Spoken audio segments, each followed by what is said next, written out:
Good afternoon. My name is Haley Horan, and today I am here with Cecilia Polizzi. And on behalf of the N Network, I'd like to thank you for taking the time to speak with me today about your career in the future of national security. To start off, would you mind providing the listeners with a brief overview of your background, such as how you got to where you are today, the various roles you've held, and then we can delve further into certain aspects as we continue throughout the podcast.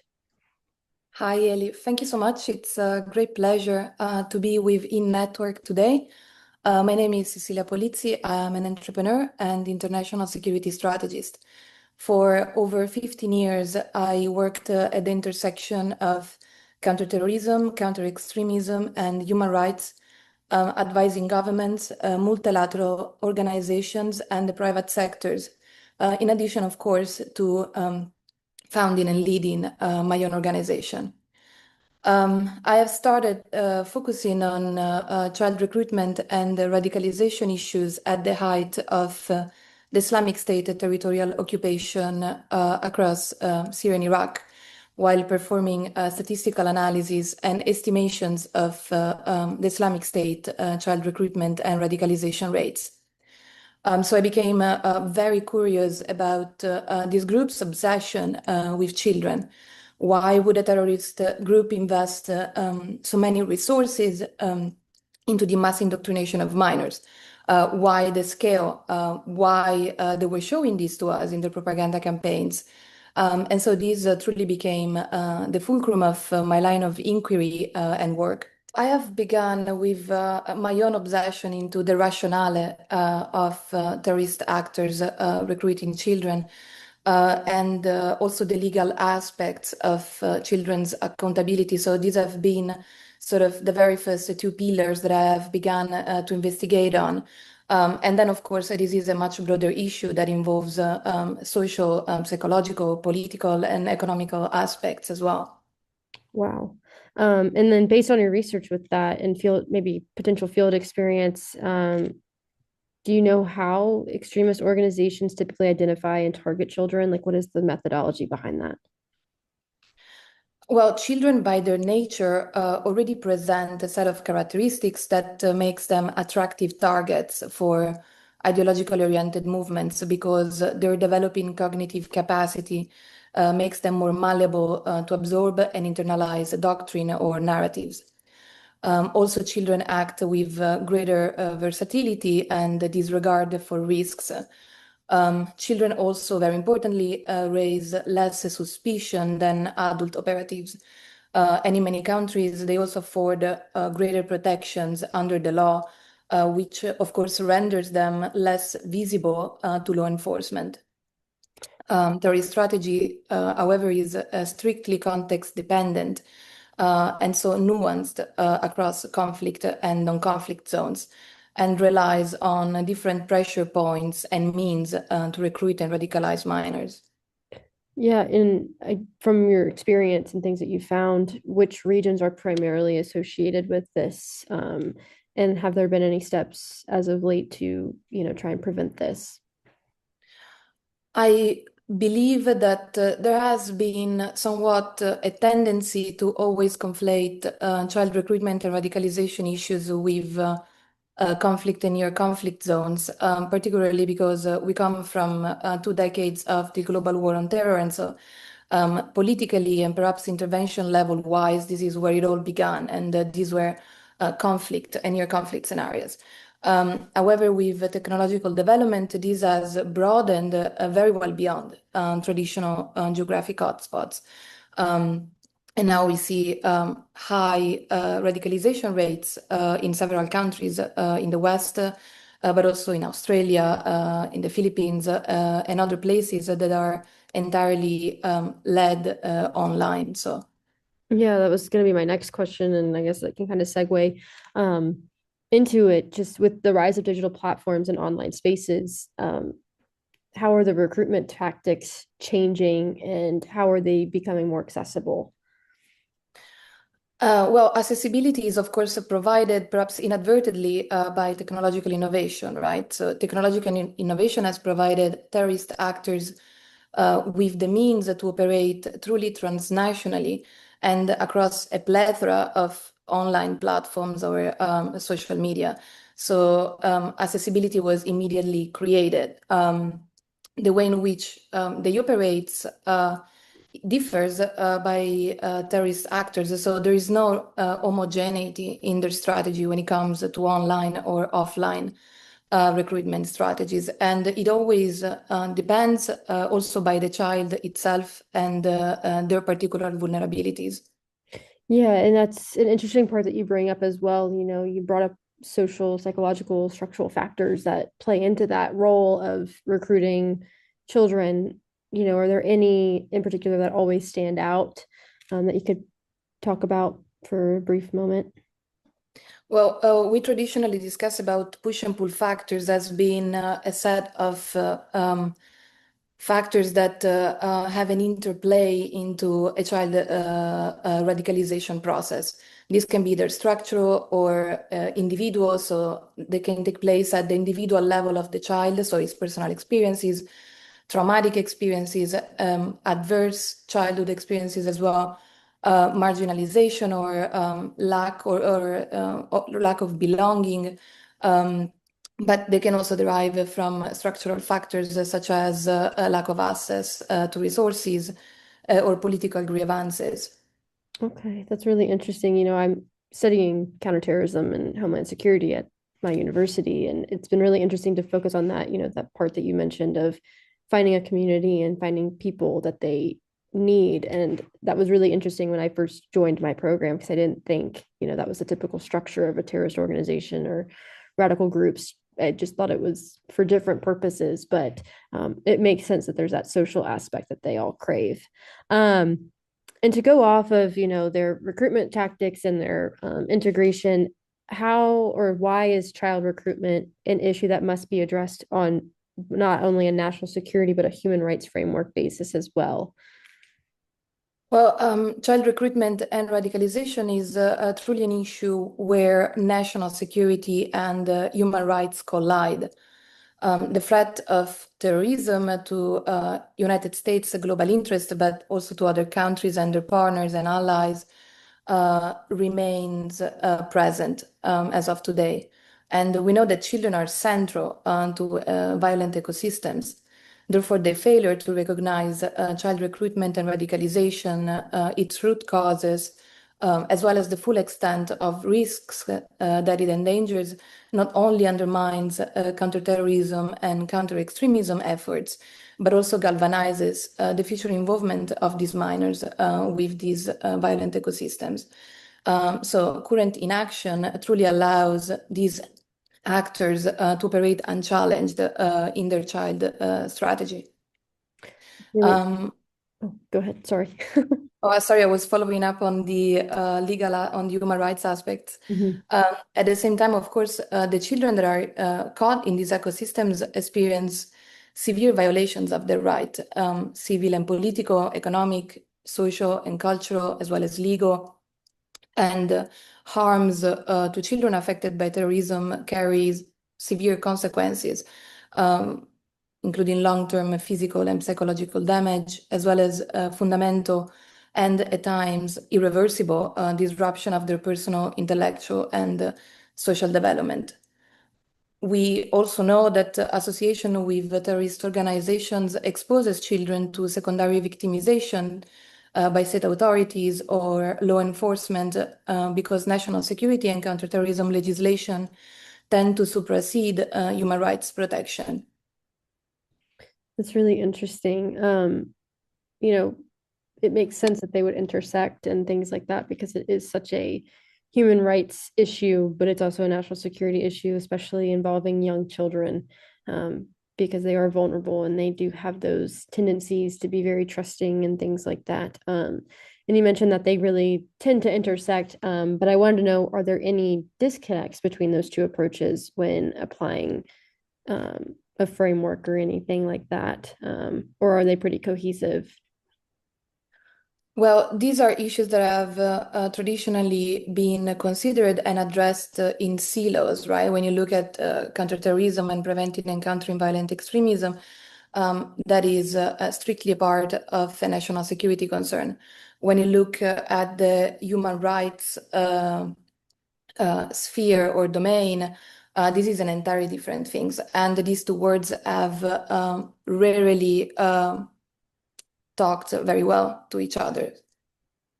That's interesting. And I guess kind of branching off of that, when children do find themselves involved, and they possibly, find a way to get out of that situation, how does the reintegration work for them? And how is there an effective program for that? What are the steps for that? Reintegration programs for children are, of course, critical. However, as of today, they remain rather fragmented as well as poorly informed in certain instances. Effective programs integrate human rights and the rule of law, mental health, education, social support, legal protection, and these are, of course, to be tailored to each child, age, gender, as well as specific circumstances. These are also to be delivered by trained professionals and grounded in evidence. And reintegration programs are, of course, essential not only to reintegrate the child within society, but also to prevent re-recruitment or further radicalization. You mentioned that, those programs currently are fragmented. What are the most common challenges with that, and what is leading to that fragmentation that you're seeing? My opinion in this about this is that policy making in general tends to be reactive rather than preventive. So there is always a somewhat a waiting period for violence to blow out of proportion before taking steps to address emerging threats. And this, of course, has rippling effects across policy or legislation. And this is the reason why, as of today, we have so very few programs that address these specific issues. Yeah, and to go off of that as well, since the policymaking level is leading to that fragmentation with the various the lack of ensuring every aspect is touched for the child, when trying to reintegrate them, how can schools, families, and local communities bring in various help and kind of help the child in those spaces that they might be facing the fragmentation? Thank you. I think this is very important, and we touched on this a little bit before. Nowadays, extremist ideologies find fertile ground and take root in online environments where children and young people are actively engaged and often comprise a large portion of internet and social media users. So digital platforms do not simply channel extremist content, they accelerate exposure, interaction, and reinforcement in ways that were historically impossible. Therefore, violent ideologies and behaviors become normalized, influencing people's interactions online and shaping, of course, their offline actions, often fostering an interest in targeted violence. And education and media literacy play a vital role, whether these take place in schools or at home, in equipping minors with a greater degree of awareness of the risks that they may encounter online, as well as to cultivate better digital habits. Yeah, and kind of focusing on the social media aspect, there's so many different platforms that are out there now, and some more common than others. And I myself have looked into this as well with just, terrorist organizations and things like that. How do you feel that social media platforms should change various policies, as I know that they don't necessarily have that framework set up to notice and find those threats before they're too far? So how do you think that this field of social media can bridge that gap of protecting children? Thank you. I don't think that this is a responsibility that falls exclusively on tech platforms. I believe that this is an issue that requires a multi-stakeholder approach that involves policy making, civil society, and the tech sector, of course, as well as we were mentioning before, educators and parents as well. I believe that the tech sector has taken important steps in ensuring the integrity of the platforms as well as children's safety. Of course, this is not something that is possibly achieved overnight. Right. Um, and going off of all of this, you mentioned that you have your own company, the Next Wave Center. Um, what led you to found this organization?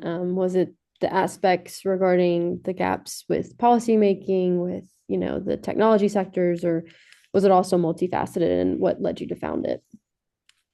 Thank you. Well, when I have begun investigating this topic, I also acknowledged that there were not so many people working on it. And in fact, Next Wave Center sits as the world first organization dedicated to addressing the involvement of children and young people with terrorist and violent extremists.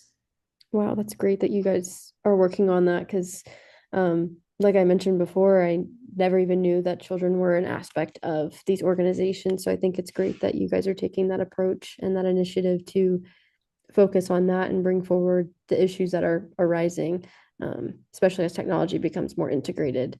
Um, is there one thing that you think, I guess, on the policy level should be changed moving forward or addressed more adequately, I guess, moving forward? And I'd like to get your perspective on how, you see it in a global aspect. As an American, within the United States, I see that we're trying to integrate some policies. I know that, in places like you mentioned, Australia, they're also taking their initiatives as well. So, is there anything that you think would be beneficial to all governmental institutions moving forward? Well, the first recommendation would certainly be to not disrupt prevention efforts. Since you brought up the United States, these days we are assisting, or we have been assisting to the collapse of some of the major prevention instruments that were active in the United States. And I think that this carries real risks both in the short and the long term. And when it comes to policy making in general, the most important thing for me is to understand that terrorists have strategy. We don't. And as long as this asymmetry exists, terrorists will retain the edge. Yeah, and I think that's important to note, as technology platforms continue to evolve and even as we take those measures and taking more attention to the different platforms and finding how they're, going forward with the recruitment strategies. I think that's important to focus on because, I myself have studied like Mexican cartels on social media platforms and they're very quick to adapt their words or like their hashtags and things like that for recruitment strategies. And that was primarily towards American citizens. So um, I just find this topic to be very interesting regarding how things will evolve moving forward. Um, and, to wrap things up on a more, I guess, positive note, for those who are interested in working on preventing child recruitment and violent extremism, what steps would you recommend early in their careers or in education? This is a very interesting question. I trust that everyone's path is somewhat different. People have different interests, so it's really difficult to point to a clear direction. Of course, you can study political sciences. I study law, for instance. Some people work more on the practitioner's side, so the entry points are several, and it just depends by the person and how he or she is interested in creating and crafting their own career. Yeah, and to go off of that as well, if you have any recommendations regarding opportunities like internship fellowships or research programs or even field experience, what would you say are great avenues for students if you know of any or have any that you highly recommend for our audience. I will be happy to let you know, Ellie, when Next Wave Center opens internships and fellowships. That'd be great. Yeah. Um, well, thank you so much for taking the time to meet with me and speak on this very important topic. I think it's important that our audience and our listeners have the opportunity to hear more about this topic as it becomes more pertinent as technology continues to evolve. So thank you again for taking the time to meet with me. Thank you, Ellie. It's been a pleasure.